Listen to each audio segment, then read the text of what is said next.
In that moment, we had so much going on, so much hopes and everything. Like we had this, our year basically set. And it felt like the things that you look forward to most, all the things that bring people together, and it was basically stripped back to life as just basic living, not really living at all. When the pandemic first hit, rock bottom for me. I mean, I had clients left, right and centre that were saying, okay, we can go here, we can go there, we can take this part of our business to the next level, we can really engage with our stuff, and then for it to just go bang. Take me down, little Susie, won't you take me down? What drives me going to a live music gig is just energy and this kind of inner peace you get from being among people who you feel understand the world in the way that you do. My name's Rich. I'm in a band called the Tiger Moths. My name's Dave. I'm also in a band called the Tiger Moths. For me, it doesn't matter the kind of music. If I'm into the moment and I get lost in the music, I forget where I am. I go on a journey. Music should take you on a journey. You could be stood in the middle of a packed club watching a live band, but you can be in your head, you can be elsewhere.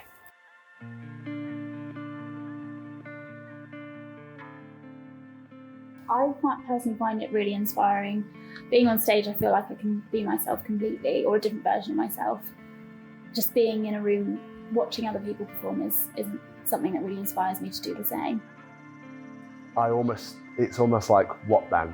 That's the first thought that pops into my mind, because although I talk to these guys every day pretty much about what we're doing, what songs are writing, when we can get together safely, because the live element is such an important part of what we do, and it's why we play music, is to entertain people and to get that buzz ourselves. I haven't felt that for so long. It feels like a bit of a dream.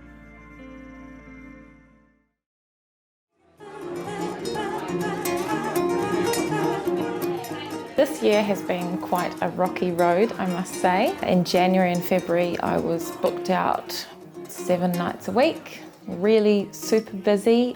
My name is Mandy. I'm a jazz and pop singer in London, performing at loads of functions, events, luxury hotels, and on March the 17th was my last gig.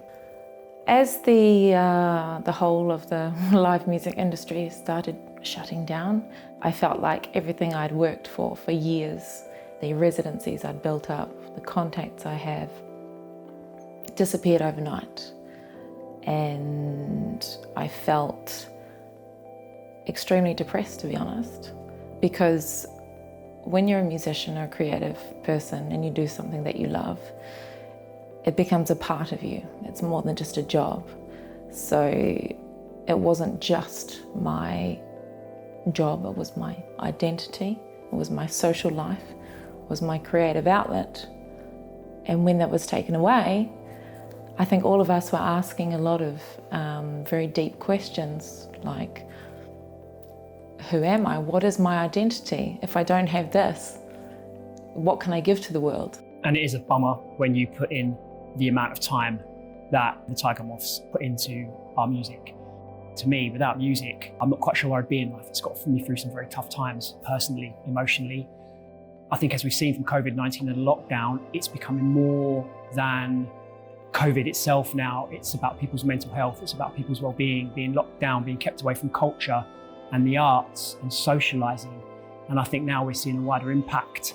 And I think as musicians, it's our duty to continue to try and get our music out there and ensure that people have access to music and arts and culture, because it's a really important part of what makes us human beings.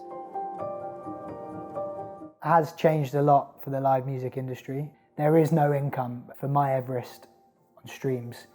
Without the live music element, we make no money at all. And our keyboard player, James, he articulated the economic impact of creating that record. He said, we've done X amount of hours in the rehearsal studio. We've driven this much of the country in fuel, it cost this much. And it was a total of like almost £50,000. We're in a band of 5 people. Ultimately, people listen to that record and they go, hey, Connor's made a new record with My Everest. Let me check this out. And they may listen to the first song, and our attention spans are so short, they'll move on. If you're at a live music venue and you've got a beer in your hand and the band are on stage, you give them that benefit of the doubt. And that is where you build your following and your fan base and the people who will be there forevermore. So the Bedford is quite a unique space, and since the beginning of this year we've gone from being an incredibly successful, very well attended live music venue, nightclub, bar, restaurant, to being closed. So March the 19th was the very last night we did live music here. It's a depressing night in a weird way, even though we were enjoying making music, but just because there's this underlying sense of dread that we had no idea what would happen next. Would we ever open again? Would there ever be music back on this stage? The whole situation that COVID-19 has created is something that is going to take a very long time to recover from, and some aspects will never recover. On a larger scale, if you think that a band like Coldplay, for example, if they go out on tour, they're touring at stadium level. So if they do Wembley Stadium, that's 90,000 people turn up. So that stadium is employing stewards and security, people to sell hot dogs, hamburgers, drinks. The Coldplay, they come in, they have a whole touring crew. They have a sound engineer, monitor engineer, a lighting designer, follow spot operators, truck drivers, catering. And then they will already be planning that when that tour finishes, they pick up the next tour. And so at the stroke of a pen or the press of a button, that stopped immediately with absolutely no hope of it starting, certainly within a year. Since the start of COVID, we've had to cancel 200 live shows, probably about 150 cultural events, club nights, which happen every Friday, Saturday, have had to cancel. We've been closed for 6 months with no business, with no trade, no money coming in at all. It's not cost effective for us to be putting on live shows under the guidelines that are set out. Under normal circumstances, would be a 300 capacity room. We can fit maybe 40 people in here.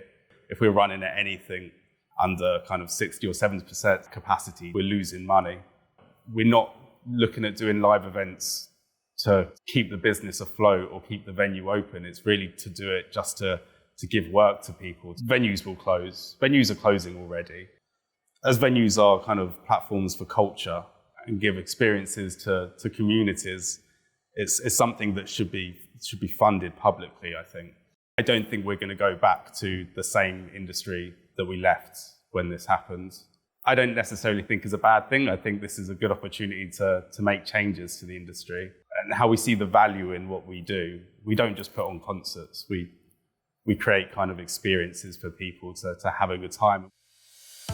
When we did the live show in London at the Cargo Rooms, that was all live streamed, but it was the first time in nearly 6 months that we got together in a live setup, and just that created the buzz that a gig does.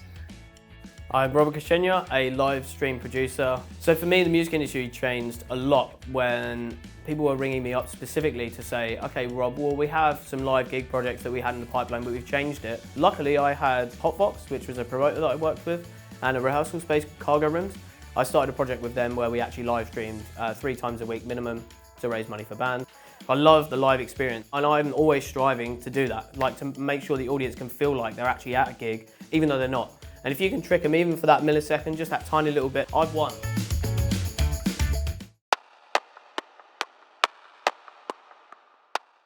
The best thing to do is to keep buying tickets for shows. Buy a ticket, but understand that a date might change and a condition for the show might change, but buy the ticket. You're supporting the venue and you're supporting the artist, and you're getting something out of it. At the moment, there's a huge dam holding back kind of the music industry, and it's tough. But once the floodgates open, we're going to thrive. We're going to feel that energy in our bodies again when we're live on stage. Because artists, they really give a lot. They give and they give and they give.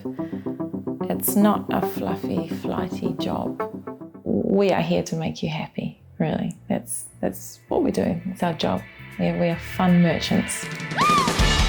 What goes through your head when you perform music? Not only for yourself, but perform live for people. You mean apart from what I need to pick up from the grocery store?